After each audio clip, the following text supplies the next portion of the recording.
ಈಗ ಅಲ್ಲಿ ಸಿಬ್ಬಂದಿ ವರ್ಗದವರು ಕೆಲವರು ಸೀನಿಯರ್ ಸಿಟಿಜನ್ಸ್ಗೆ ಅಂತ ಅಂದ್ಬಿಟ್ಟು ಹೇಳ್ತಾರೆ. ಸೀನಿಯರ್ಸ್ ಯಾರನ್ನೂ ಬಿಡ್ತಾ ಇಲ್ಲ, ಎಲ್ಲನೂ ಅವ್ರಿಗೆ ಪೇಮೆಂಟ್ ಮಾಡ್ಕೊಂಡು ಹಿಂಗೆ ಈ ಅಡ್ಡ ದಾರಿಲಿ ಕಳಿಸ್ತಾರೆ. ಇಲ್ಲಿ ಕ್ಯೂನಲ್ಲಿ ನಿಂತಿರೋರು ನಿಂತೇವ್ರೆ, ಕಾಸು ಇಸ್ಕೊಂಡು ಅಲ್ಲಿ ಬಿಡ್ತಾವ್ರು ನೋಡಿ. ನೀವೇ ಕೌಂಟ್ರ್ ಮುಂದೆಗಡೆ ದೇವಸ್ಥಾನ ಮುಂದೆಗಡೆ ನಿಂತವ್ರೆ ಅವ್ರ ಸಿಬ್ಬಂದಿ ವರ್ಗದವ್ರೆ.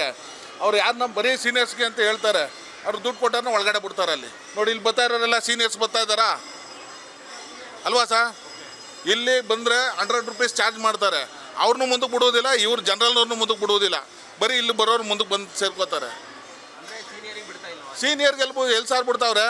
ಸೀನಿಯರ್ಗಳು ಇಲ್ಲಾಸೆ ಬರ್ತಾವ್ರೆ. ಅವರು ಪಾಪ ಲೈನಲ್ಲಿ ಕ್ಯೂನಲ್ಲಿ ನಿಂತ್ಕೊಂಡು ಯಾರು ಯೂತ್ಸೇ ಬರ್ತಾ ಇದ್ದಾರೆ ನೋಡಿ. ಅವ್ರು ಅಲ್ಲಿ ನೋಡಿ, ಅಲ್ಲಿ ನೀವೇ ಕೌಂಟ್ರ್ ಹತ್ರ ನೋಡಿ ಎಂಟ್ರೆನ್ಸಲ್ಲಿ ಅದು ಎಷ್ಟು ಅಲ್ಲಿ. ಈಗ ಅವ್ರು ಬಿಡಬೇಕು ಅಂದ್ರೆ ಹಣ ತಗೊಳ್ದಲ್ಲೇ ಬಿಡ್ತಾರಾ? ಈಗ ಸೀನಿಯರ್ಸ್ಗೆ ಅಂತ ಮಾತ್ರ ಹೇಳ್ತಾರೆ ಹೋದವ್ರಿಗೆ. ಅಲ್ಲಿಂದ ನಾವು ಬಂದಿದ್ದಾವೆ ನೋಡ್ತಾನೆ ಇದ್ದೀವಿ. ಸೀನಿಯರ್ಸ್ ಪಾಪ ಅಲ್ಲಿ ಕ್ಯೂನಲ್ಲಿ ನಿಂತ್ಕೊಂಡು ಬರ್ತಾವ್ರೆ, ಜನರಲ್ ಕ್ಯೂನಲ್ಲಿ. ಪಾಪ ಅವ್ರು ಸುಸ್ತಾಗಿ 2-3 ಜನ ಅಲ್ಲಿ ಬಿದ್ದು ಎದ್ದು ಬಂದವ್ರೆ. ನೀವು ಕುಡಿಯೋಕೆ ನೀರು ಕೊಟ್ಟವ್ರೆ ಪೊಲೀಸವ್ರು ಬಂದು. ಏನು ಮಾಡ್ತೀರಿ?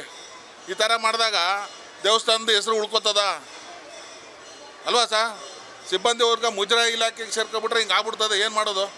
ಟ್ರಸ್ಟ್ ಇದ್ದರೆ ಎಲ್ಲರೂ ಬರ್ತಾರೆ, ಇಲ್ಲಾಂದರೆ ಕ್ಯೂನಲ್ಲಿ ಬಂದವ್ರಿಗೆ ಕ್ಯೂನಲ್ಲೇ ಬಿಡಬೇಕು, ವ್ಯವಸ್ಥಿತವಾಗಿ ಮಾಡಬೇಕು. ಅಲ್ಲಿ ಸೀನಿಯರ್ಸ್ ಅಂತ ಹೇಳ್ತಾರೆ ನೋಡಿ, ಅಲ್ಲಿ ಎಷ್ಟು ಜನ ಇದ್ದಾರೆ ನೋಡಿ. ಇಲ್ಲಿ ಬರ್ತಾ ಇರೋರೆಲ್ಲ ಸೀನಿಯರ್ ಸಿಟಿಜನ್ ಕ್ಯೂ.